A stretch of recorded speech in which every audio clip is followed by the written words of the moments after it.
Ang ganda, di ba? Ano kayang ano to? Ano kayang tanim to?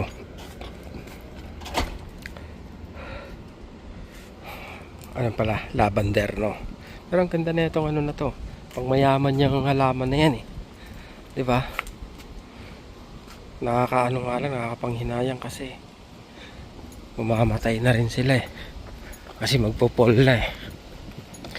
Uwian na uwian na naman mga tre. Ang oras na alas 3. Araw ng Miyerkules, August 28. Wawa naman yung sasakyan ko. Oo nga pala no. Mula nung hindi ko man lang naputol pala to. Oh. Nung sa Toronto mga tre no. Pambihira oh. Ganun ako ka ano, di ba? Ganun ako ka busy. Patuloy mo nga rin. Tandaan mo lang baka masugatan ka pa. Kaya mo na yan.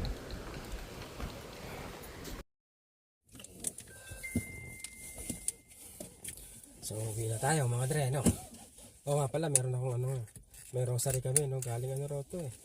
Galing sa Rome mga dre, no? Sa Vatican. Kaya, yan, meron na tayo uli. Ilang days ka na lang dito rin?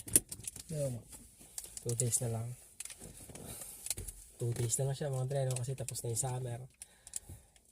At balik na mga estudyante sa klase. Tapos na yung summer project namin. Kaya finish contract na siya, pang summer siya. Alam ko mag-hire uli sila sa winter eh.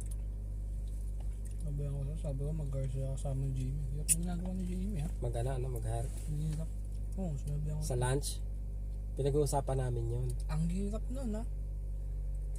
Pinag-uusapan namin Kaya yan. nila madali lang nun. Kumusta pala yung ano, mata mo rin? Hindi ko malabo. Malinaw na. 2020 mga ganun. Wala kang ibang side effect. Pag nagpo-phone ka lang ng matagal, Ano? pag nakafocus ka, lalabo mata mo. Ano kailangan mong gawin? Wala, papahinga mo lang. Pahinga mo lang ng ilang minuto. Ayun naman. Kasi masyadong laging nakapokus sa malapit. Parang ganun. Pag ganun. Mara-recommend mo ba na magganyan sila? Naman.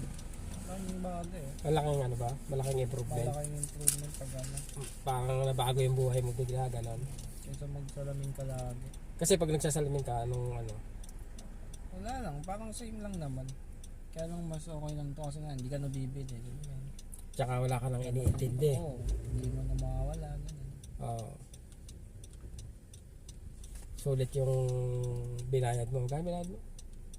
60 ba yun? 60,000. 60,000. Pero nagda-drops ka pa rin ngayon. Hindi na. Pag gusto mo lang. Hindi ba recommended na lagi kang mag-drops? Hindi naman. Pag nagja-joy, magja-drops ka. Pag nagja-joy pa din mata mo. Saka hindi naman. Ayun ang sabi. Oo. Kung gusto mo mag-drops. Kasi baka mamaya recommended nila na lagi kang mag-drops, diba? Hindi naman. Bukod doon, wala naman ang problema. Wala. Pero may drops ka pa rin pag minsan nagpapatak ka. Oo. Siguro pag nag-winter, baka. Dahil sa Mag-joy yung hangin. Diba? dry yung hangin. Gano'n ka? 60,000? Oo, 61 na ata, 62. Oo. Pero yung gamot may kamahalan din, di ba? Oo, yung gamot. Yung Pati mga drops mo? Yung drops. Oo. Yung una lang mahal naman eh. Mga first 3 months lang. First 3 months, mga magkano yung gamot no? 1,000 tatlong. Magkano ba pinakamahal? Malakas ka sa drops nun. Yung binibili kong eye drops, parang 800 isa eh. 800 isa? Siguro mauubos mo agad yun ng 2 weeks lang. So within 3 months mo gagamitin yun? Oo. Eh yun lang may kamahalan. Mahal kasi dito mga dre, no? Pag dito ka nagpalasik. Parang same lang din ako yung presyo. Same lang ba? Eh, parang 2,000 yata isa rito eh. Sa mata. Oo. Oo. Eh sa'yo 60,000. Hindi kasi libre yung ganyan dito mga dre, no? Cosmetic kasi. Cosmetics, ibang ano yan, ibang usapan yan.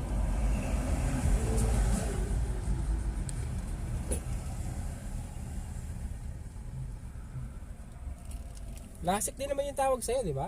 LASIK. Ano, PRK yung sa akin. LASIK PRK. Oh, Yung isa, binalatan yung, tinanggal yung sa balat ng mata mo, Oo. sa taas, yung top layer. tinanggal Kaya mas, yun. mas ano yun eh, kasi nga pag active ka, mas ano yun, yung ina-advise nila sa'yo. Ah, Kasi di ba, pag parang bilog yun eh. Pag Oo. yung isa yung normal lang na LASIK, yung normal na LASIK. itataas lang nila yon. Tapos parang, alam mo yun, kakayo din. Tapos ibabalik na nila yung cover. Oo, Yung parang sa akin kasi hindi. binalatan, tapos Oo. tinaas yung balat, pagtapos ng magkayod, ibabalik yung balat, ibabalik, ganon. oo. Oo. Yung Yung sa'yo, tinanggal talaga yung balat. tinanggal yung, kaya mas matagal gumaling sa akin, 2 weeks ata yung sa akin, 1 week. Tsaka, ano ba yung pinakamasakit? Masakit yung ano eh, first First 3 day? days. First 3 Oo. days, yung hindi ka Yung makadila. first day ko, hindi ako makadilat. Hindi, wala ka talaga magawa, di ba? Kahit ano. Nakaano ka lang. Nakapikit ka lang. Nakapikit ka lang talaga. Kahit sabihin mong gusto mo dumilat, di ka makakadilat. Parang lang inaantok na nun. Pero nakakatulog ka naman. Oo. Kailangan nga, kasalamin ka, di ba? Pag natutulog ka. Para- Bawal mong basain ng 1 week at 2 weeks. Oo. Bawal mo basahin yung mata. Nakasalamin ka kasi baka mahawakan mo lang hindi Baka sinasadya. scratch mo, gano'n. Oo. Mas sensitive yun kasi nga, tinanggal yung ano mo eh. Oo, kinayod yung cover ng mata, no? Pero mas advisable daw yun mga dre, no? Kasi yung palang, yung pag inangat lang yung ganon, di ba? Yung first layer, inangat, tapos ginawa yung surgery sa mata mo. Ngayon, pag binalik daw yun, may tendency na matanggal siya, matuklap uli siya. Di ba? Yun ang sabi, may tendency matuklap. Oo. Lalo na kung active yung lifestyle mo. Ayun, sabi nga, no? Dati, nagsisimang ka pa nun, di ba? Kaya naisip mo na yung isa yung kunin, yung PRK. So, mas okay din talaga yun. Kasi nga, mas mura yun eh. Mas mura ba yun? Parang mas mura ata. Mas mura yung PRK. sa'yo. Yung pinagawa. Oo, mas mura pa yung iaangat lang yung first layer. Mas mahal pa. Oo.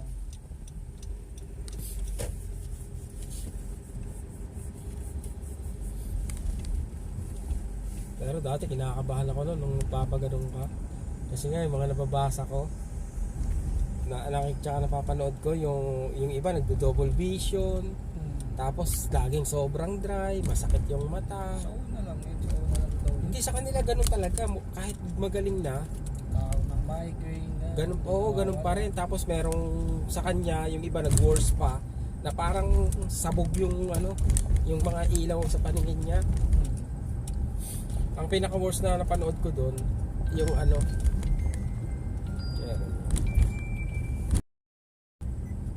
Masuging sabay-sabay ha. Lalo kayong dalawa. Yeah. Yung bakasyon, ikaw may ano ka pa. Kuya, Oo. nasaan yung schedule kuya ng bakasyon? Yung binigay ko sa'yo? Nilapag ko dyan sa sa mesa. Ano yung sinasabi ko rin? Ay, yung pinaka-worst na side effect. Yun. Yung pinaka-worst na napanood ko is yung reporter na nagpa-LASIK. Tapos, yun nga, hindi naging maganda yung resulta sa kanya. Parang sobrang na-depress siya. To the point na nag-suicide siya. Pwede pa man i-correct daw yun. Another surgery nga lang. Papagalingin lang muna. Oo. Nakaano naman yun eh, parang may insurance na parang sa loob ng 1 year, ganun. Pag malabo pa din, pagawa mo ulit. Libre na tayo. May ganung may ganung Sa kayong hospital na may yun. ganung kayong pinirmahan sa ospital? Oo, sila mismo nagsabi. Okay, that's good. May warranty pa. Kaya lang, I mean, paano kung nagkamali talaga sila? Parang corrective measure nila yun sa pagkakamali nila? Oo. Hindi kasi yung iba talaga na malabo pa din. Malabo pa din talaga. Okay. So kung malabo pa din, kung di ka satisfied, tapos nakita nila na malabo nga, pagawa mo ulit. Gagawin nila ng libre. Oo. Ayun. Ganun pala, Doon sa hospital na lang yun. Sa hospital na, hindi ko lang alam sa iba.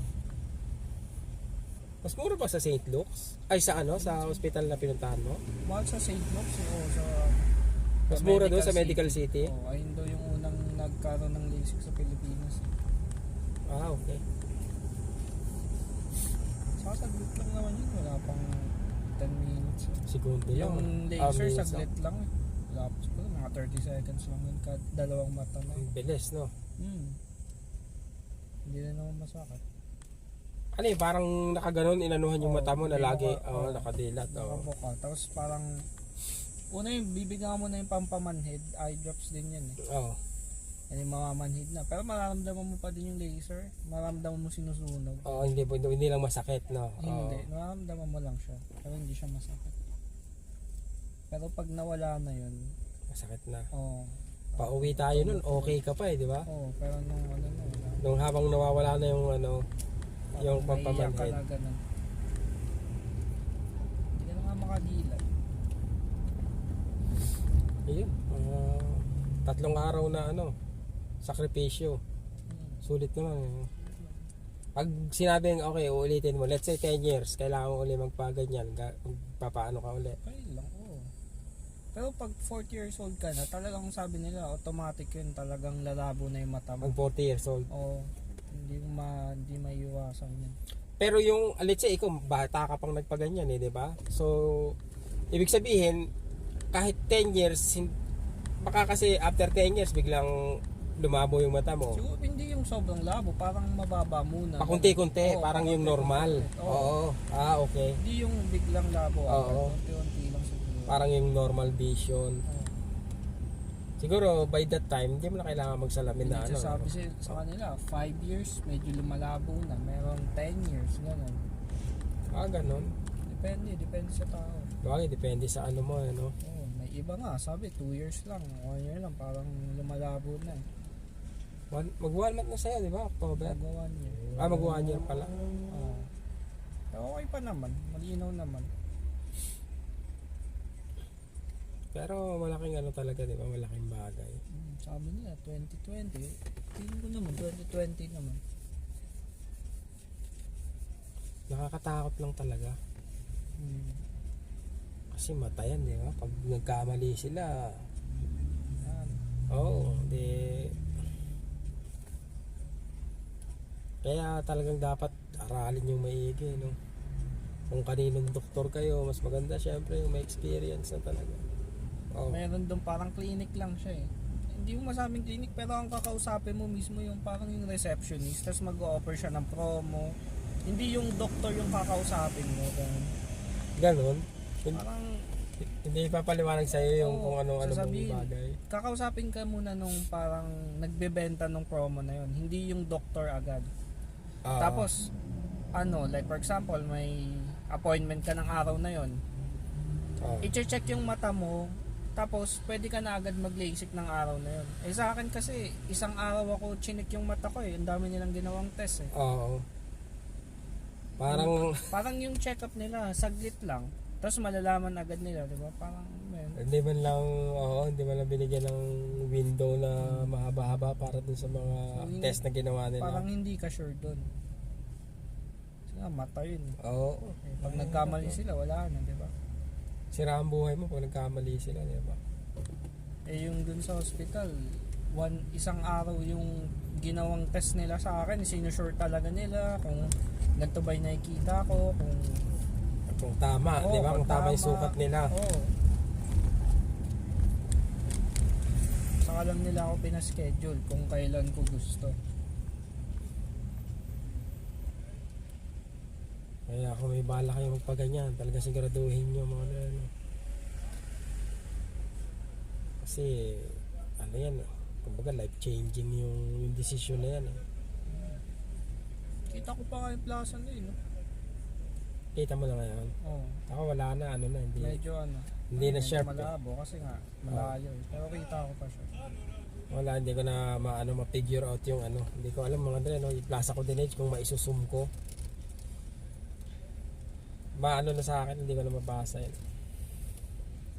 Hindi, normal lang yan. Diba? Sabi nga, pag tumatanda ka, talagang lalabo daw talaga. Di ba nga, nga, nagpapalisik, parang 15 na eh. Malinaw naman. Yung may-ari ng apartment natin, Palisik siya? dati nagpalisik yun. Oo, Dati yun. pa, oo. 60 years old na yun, 60 plus di ba? Oo. Sabagay, imagine no, kung 60 ka na, malabo yung mata mo, nagpalisik ka. Di ba? Di magiging parang bata uli yung paningin mo, di ba? Hindi mo na kailangan salamin. Kahit sabihin mong hindi 2020, kahit mga 40 lang, malinaw na yun. Kahit mag-improve. Mag-improve lang. Pwede pa raw yun pag gano'n, kahit matanda ka na. Eh yung amo mo nga, di ba? Oo nga pala, no? Diba? Pero anong... Depende rin kasi yan sa mata eh. Pag ano eh, chine-check kasi nila yung pressure ng mata mo, kung ano yung ano, yung kaya lang ng mata mo. Eh, pag kaya ng mata mo, gagawin nila yung procedure. Kaya maraming testing. Oo. Duda ko dun sa isang araw, ano agad, yung check-up tapos yung Parang may procedure madali agad. eh, no? Oo. The same day, the same day, testing, Tapos, check up, testing, procedure. parang masyaka mabilis. Parang di walang pinag-isipan ng ano, malalim-lalim. Pero marami naman nagpapagawa dun. Okay din naman daw. Ayun lang. Depende sa'yo. Nasa ano mo talaga, nasa reference mo, di ba? Kung saan ka mas sure, kung saan ka mas nagtitiwala.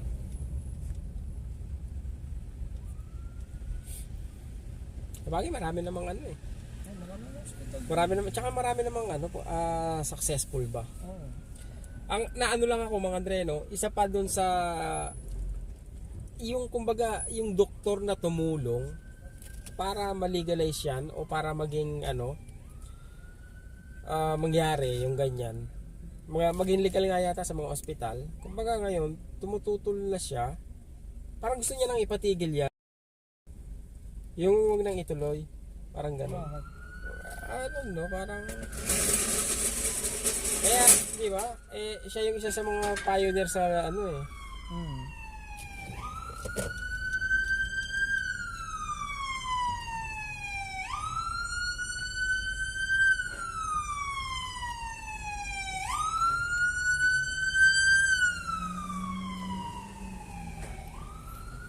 Ganyan ang style dito mga Andre. Pag may ambulansya talagang dapat tatabi ka. Tatabi ka pa kanan. Sa atin, nahabol pa yan eh. Sa Pilipinas eh. Nahabulin Pag yan. may dumalaga yung bubuntutan na eh, di ba? Dito talaga dapat tatabi ka mga Andre. No? Pakanan. Sa atin kasi minsan nakakalito eh. Kakaliwa ako, kakanan. Parang ganon. Hindi mo alam. Nagbabawas ng points yun, di ba? Nagde-demerit points sila o hindi? Dito? Yung ambulansya o bus, Hindi. bus ano? Hindi na. Ewan ko kung... School bus. Pero diba? dapat Oo. talaga gumawa ka ng paraan. Oo. Minsan mga Dre, no, kahit nasa ano ka, nasa kanto ka ng stoplight, naka-red, di ba? Tapos parating sila, ikaw yung nasa kanto. Wala kang magagawa mga Dre, no, kundi itabi mo, lumampas ka dun sa ano, sa linya mo sa stop line. Para lang mabigyan sila ng daan at naintindihan naman ng lahat dito yun mga Dre, no. Wala namang magagalit sa iyo kung maharangan mo sila kasi nga emergency yun eh. Sa atin, nahabulin pa yun eh. Sa atin, di ba? May ganyan. Ang ingay. Pero yung tao, nakaganyan pa rin. Relax na relax eh, di ba? Eh, dito talagang as much as possible mga Dre, no? Bigyan mo sila kahit konti. Makita nila na nag-e-effort ka na mapadaan mo sila. Di ba? Importante yon. Tsaka lahat dito, shoot, ano yun? Bubo. Lahat dito nagkakaisa mga Dre, no? Sa, okay, emergency. Di ba? Tatabi yung nasa kabila. Tatabi rin kami. So, nagkakaroon ng ano, ng sapat na daanan. Which is good, di ba? Huwag nyo lang antayin na kapamilya nyo yung nakasakay sa ambulansya, di ba? Tapos kayo pa yung naging dahilan kung bakit hindi sila agad nakarating sa ospital dahil ayaw nyo pagbigyan, di ba? Napakasakit nun.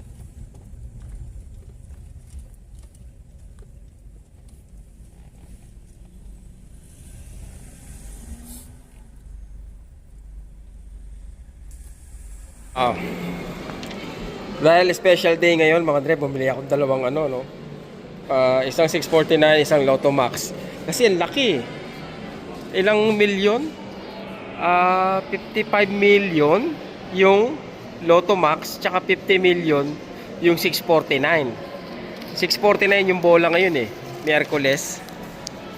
Malay natin, di ba? Pagbigyan tayo dahil special day today, mga dre, no? Anyway, na-receive ko na yung pinakamagandang gift, mga dre, no?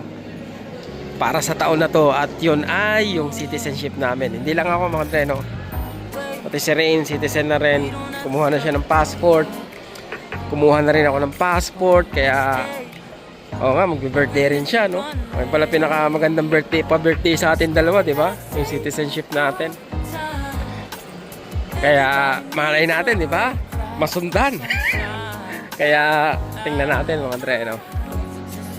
Wish us luck. The rush, who's calling?